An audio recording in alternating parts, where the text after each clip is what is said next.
E aí pessoal, tudo bem com vocês? Eu sou o professor Ray Lopes, professor de Geografia, e hoje nós falamos aí com a turma do 7º ano A e 7º ano B do Colégio Lidírio Ferreira Lima, no distrito de Espantagado, em Queimadas, na Bahia. Bom pessoal, na aula passada nós falamos aí sobre regionalização, né? Nós vimos que regionalização é a divisão do território em partes ou unidades com base em critérios que podem ser de ordem física ou natural ou de ordem humana ou social. Vimos que a regionalização de um território depende dos objetivos ou interesses de quem assume a tarefa ou o estudo, certo? Bom, no Brasil, o Instituto Brasileiro de Geografia e Estatística, em 1988, regionalizou o território brasileiro e criou a divisão ou regionalização oficial do nosso território, dividindo o Brasil em 5 grandes regiões brasileiras: região norte, região nordeste, região sudeste, região centro-oeste e região sul do Brasil. E hoje nós vamos estar falando aí sobre os domínios naturais e ameaças de conservação, especificamente aí no nosso ponto 1 e ponto 2. Vamos falar sobre domínios morfoclimáticos e os impactos ambientais que esses domínios vêm sofrendo no território brasileiro. Então vou pedir a vocês que abram o livro de vocês aí na página 32 e vamos então dar início à nossa aula de hoje. Bom, domínios morfoclimáticos. Os domínios morfoclimáticos, eles representam uma combinação de um conjunto de elementos da natureza, como relevo, clima e vegetação, que se interrelacionam e interagem, formando então uma unidade paisagística. No Brasil, foi o professor Aziz Nassib Abissab, né, um renomado geógrafo brasileiro, que, de certa forma, ele realizou várias pesquisas sobre as condições naturais do território brasileiro, e entre elas a interação que esses elementos naturais eles tinham entre si, né? Ele considerou então a importância do clima, da vegetação e do relevo para a formação da paisagem, das paisagens naturais no território brasileiro. E aí, observando e fazendo esse estudo, Abissab, ele regionalizou o território brasileiro em domínios naturais, ou seja, aquelas áreas que apresentavam características semelhantes de relevo, de clima ou de vegetação. E de acordo com este professor, o nosso país possui então 6 grandes domínios morfoclimáticos, certo? Que nós vamos observar aí a localização desses domínios aí na nossa próxima aí imagem. Bom, nessa imagem aí, nós temos a localização desses 6 domínios morfoclimáticos. A área laranja, representando aí o domínio amazônico, a área amarela, representando o domínio dos cerrados, a área verde claro aí, representando o domínio dos mares de morro, a área laranja mais clara, representando a caatinga, a área verde escura, representando as araucárias, e a área amarela, aí do sul do Brasil, representando as pradarias. Certo? Então essa é a localização dos domínios morfoclimáticos, segundo o professor Aziz Nassib Abissab. Bom, os domínios morfoclimáticos brasileiros, eles são classificados em domínios florestados. Quais são os domínios florestados? Nós vamos ver agora quais são os domínios que faz parte então dessa classificação. O primeiro deles é o domínio equatorial amazônico. O domínio equatorial amazônico, ele está situado na região norte do Brasil e é formado em sua maior parte pela predominância de planícies, o relevo de planície. Ou seja, o clima é o clima equatorial, o clima bastante quente, úmido e chuvoso. A vegetação predominante é a floresta equatorial, a floresta amazônica, certo? E o relevo é o relevo de planície. Essas são as características então do domínio equatorial amazônico.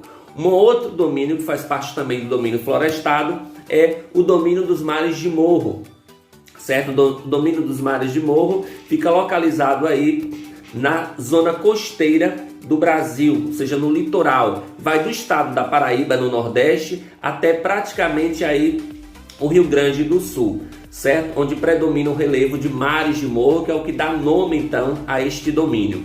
Por que, professor, esse nome domínio de mares de morro?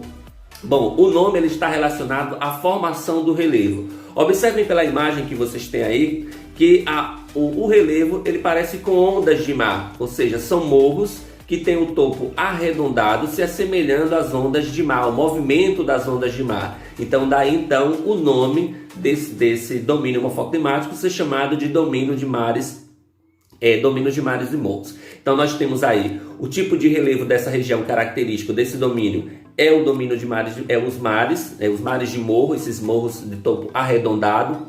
O clima é o clima tropical litorâneo, um clima quente que chove bastante todo o ano, certo? E a formação vegetal, nós temos aí a presença da quase extinta Mata Atlântica, a mata originária dessa região que já foi bastante devastada desde o período de colonização, do início da colonização brasileira até o momento atual com o processo de urbanização, certo? O outro domínio florestado é o domínio das araucárias, que se encontra no sul do Brasil, especificamente aí nos estados de Paraná, Santa Catarina e Rio Grande do Sul. Predomínio de áreas de planalto, relevo de planalto, o clima é o clima subtropical, clima bastante frio, e a formação vegetal é a formação de araucárias, como vocês observam nessa imagem aí no município de Urubici, aí em Santa Catarina, no ano de 2017, certo? Bom, além dos domínios florestados, nós temos aí os domínios das formações vegetais naturais, herbáceas e arbustivas, né? Quais são os domínios, então, que fazem parte desse domínio das formações vegetais naturais e arbustivas? Bom, nós temos aí, então, o domínio dos cerrados, está localizado aí na parte central do território brasileiro, especificamente na região centro-oeste, mas ele abrange também um pedacinho de Tocantins, lá da região norte, abrange um pouquinho aqui do estado da Bahia, na região nordeste, e também de Minas Gerais, na região sudeste. Mas a área central dele mesmo é a região centro-oeste. O que é que caracteriza esse domínio dos cerrados?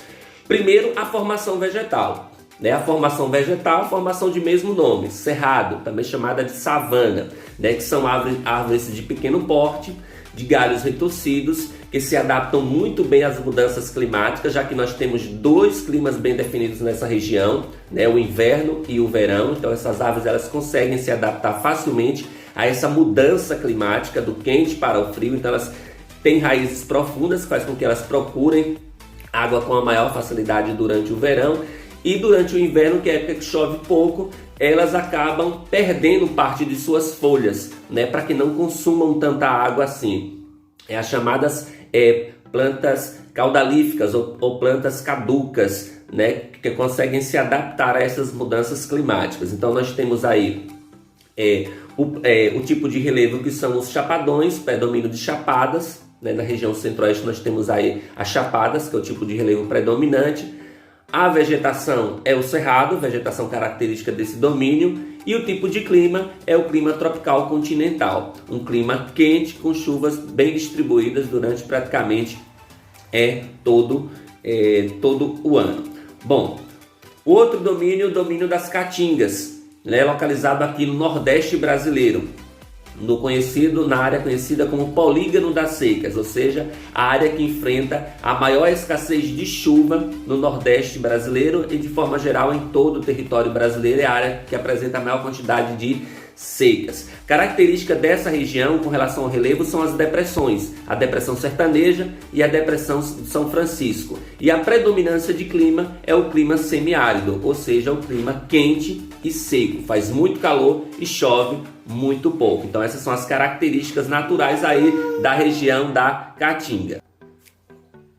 Bom, e o último domínio aí, que faz parte então do domínio das formações vegetais naturais herbáceas e arbustivas, é o domínio das pradarias, conhecido também como costelas, relevo de suaves ondulações. Esse domínio morfoclimático aí está situado no sul do Brasil, especificamente aí no Rio Grande do Sul, com predominância aí da formação dos pampas e das pradarias, certo? Ou seja, localização, Rio Grande do Sul, clima é o clima subtropical, é um clima bastante frio, na verdade é onde nós temos os invernos mais rigorosos no território brasileiro, que é aí no Rio Grande do Sul. Nós temos aí a vegetação dos pampas e pradarias, que é a vegetação de gramíneas, formada por gramas, geralmente utilizada para a criação de gado, e o relevo é um relevo de planície, com pouquíssimas ondulações, certo? Essas são as características, então, do domínio das pradarias. Bom, e além dos domínios morfoclimáticos, desses 6 domínios morfoclimáticos que nós falamos aí, nós temos também as faixas de transição, certo? As faixas de transição, elas correspondem às áreas de passagem de um domínio morfoclimático para outro. Nessas áreas, as características de um domínio, eles acabam se confundindo com a de outro, certo? Na imagem nós temos aí um exemplo aí, que é a área das Matas do Cocais, no município de Tumon, no estado do Maranhão, que é uma área de transição entre a vegetação do domínio amazônico e a vegetação do domínio da Caatinga. Então, nessa área de transição, nós temos elementos naturais dos 2 domínios morfoclimáticos, certo? Nós temos elementos naturais tanto da Amazônia quanto da Caatinga, certo? Eles acabam, então, se confundindo um com o outro, porque é o momento em que as duas vegetações, que essas duas características distintas, diferentes, elas acabam se encontrando. Então, essas áreas aí são chamadas então de faixas de transição, são as faixas de mudança de um domínio morfoclimático para o outro. Bom, vamos falar agora então sobre os impactos ambientais sobre os domínios morfoclimáticos do Brasil. Bom, impacto ambiental, ele deve ser entendido como resultado das ações que modificam o ambiente, podendo produzir danos muitas vezes irreversíveis.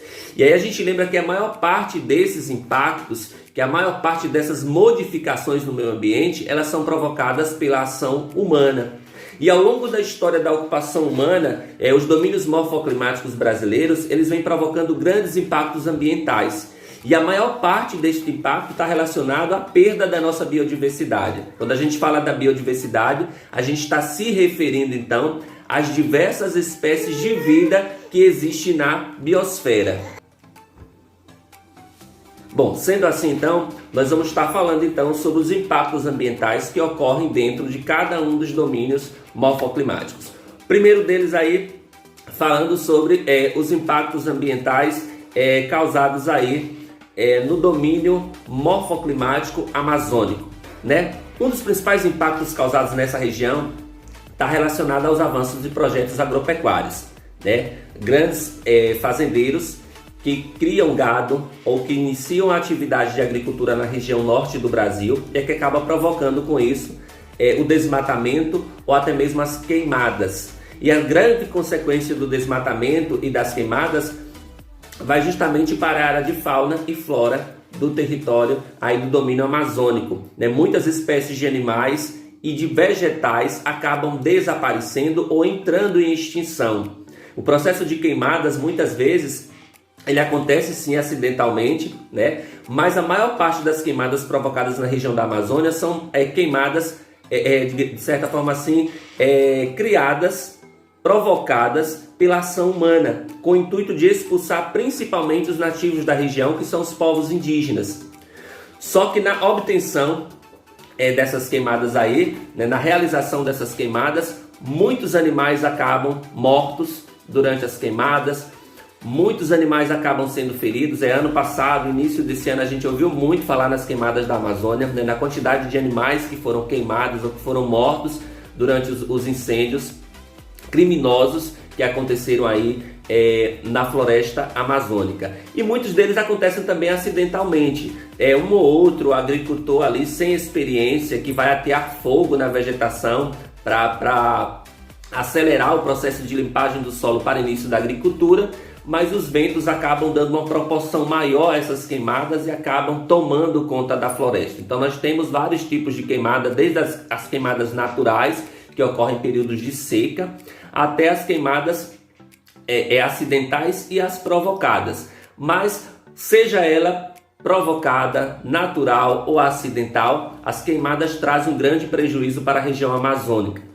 E o desmatamento, na maioria das vezes, que causa esse prejuízo todo na região, é o desmatamento causado de forma ilegal, né? O desmatamento clandestino da região da Amazônia.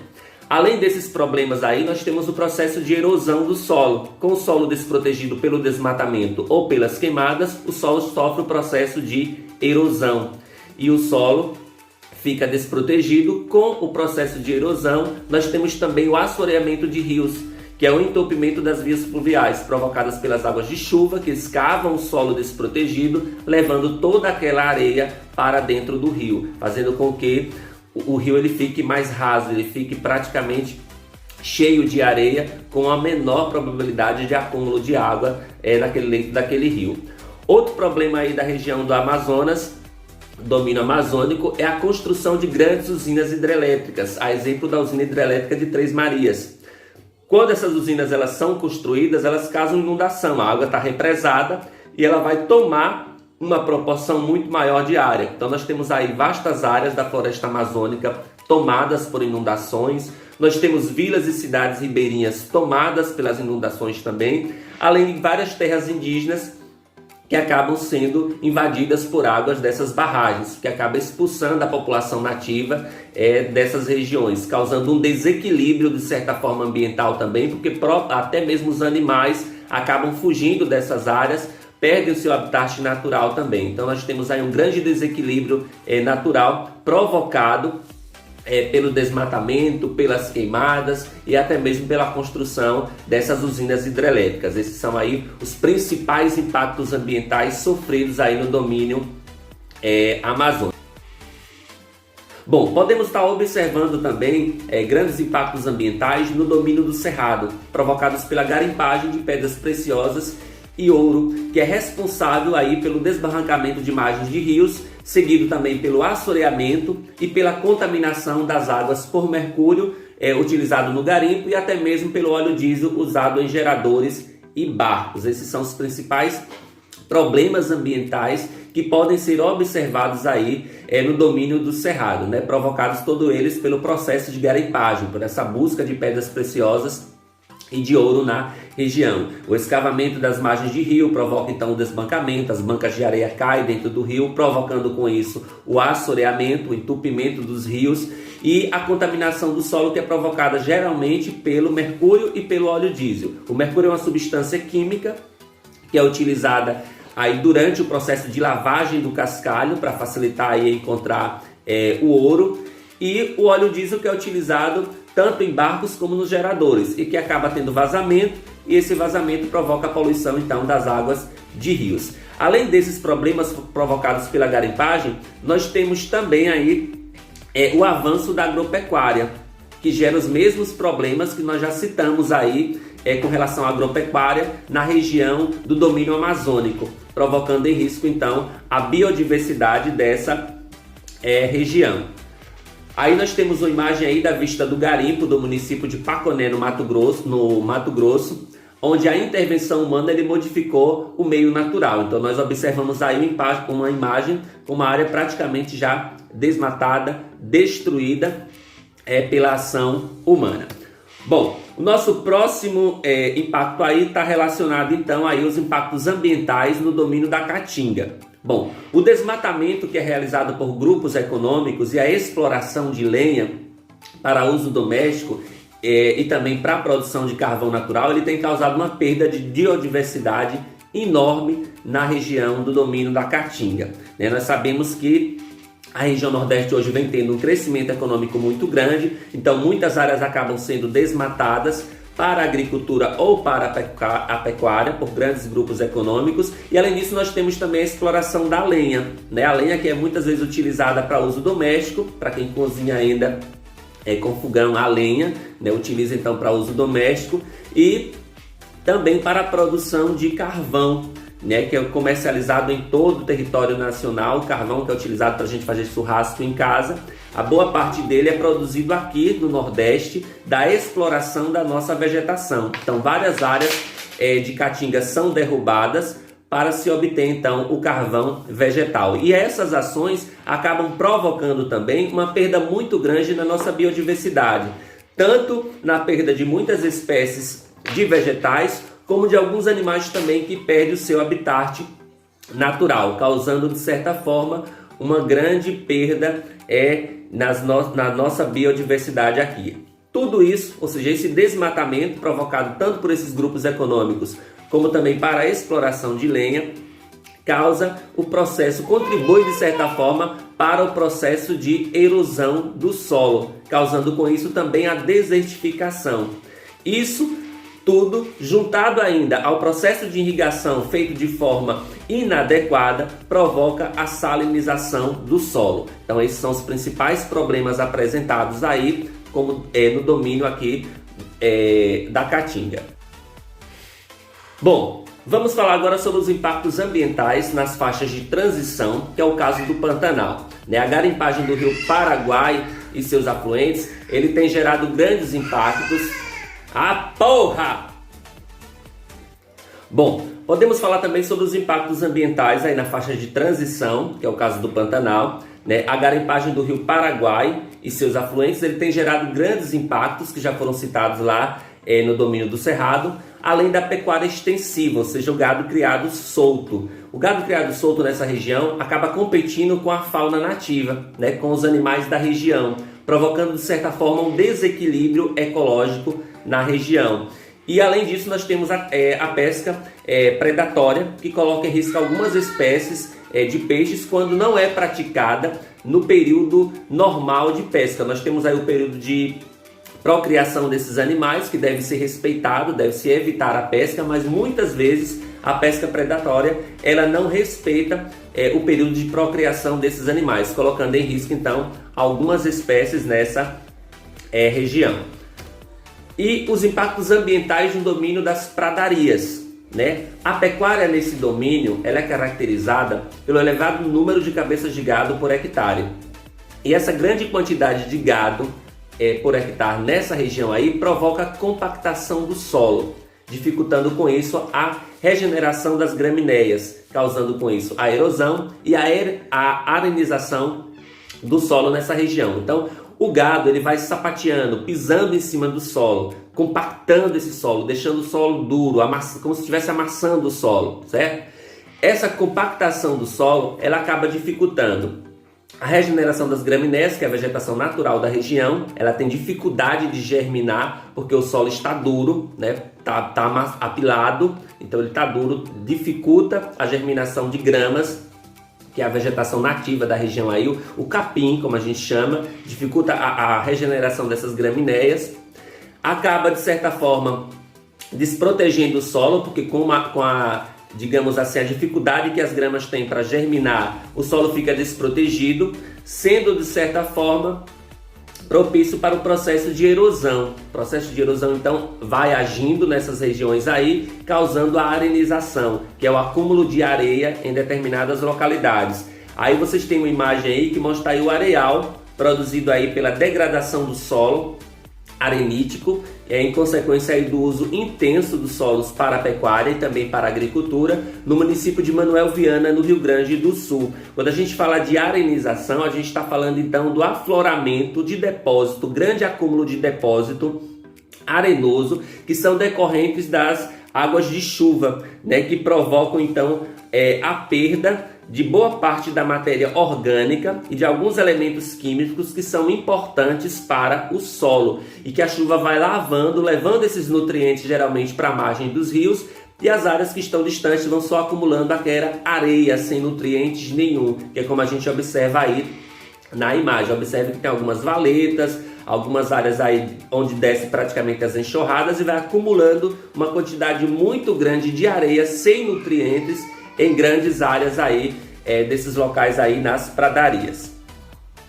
Bom, nos impactos aí ambientais do domínio das araucárias, essas regiões aí já existe uma intensidade muito grande de desmatamento nesse domínio pela ação predatória de cortes ilegais de árvore. Então, o que caracteriza os problemas ambientais nessa região são a derrubada de árvores de forma ilegal, o que acaba ameaçando a fauna, que restou ainda na região, as poucas quantidades de árvores que existe, além de provocar com isso a erosão do solo e das vertentes e consequentemente também o assoreamento de rios. Observe que os problemas relacionados ao desmatamento eles são praticamente o mesmo em todas as regiões, O desmatamento provoca o quê?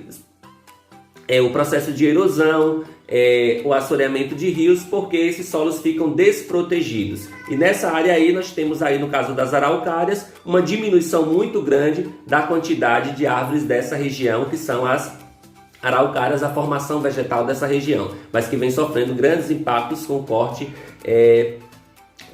ilegal. Outros impactos aí são os impactos ambientais do domínio de mares de morro.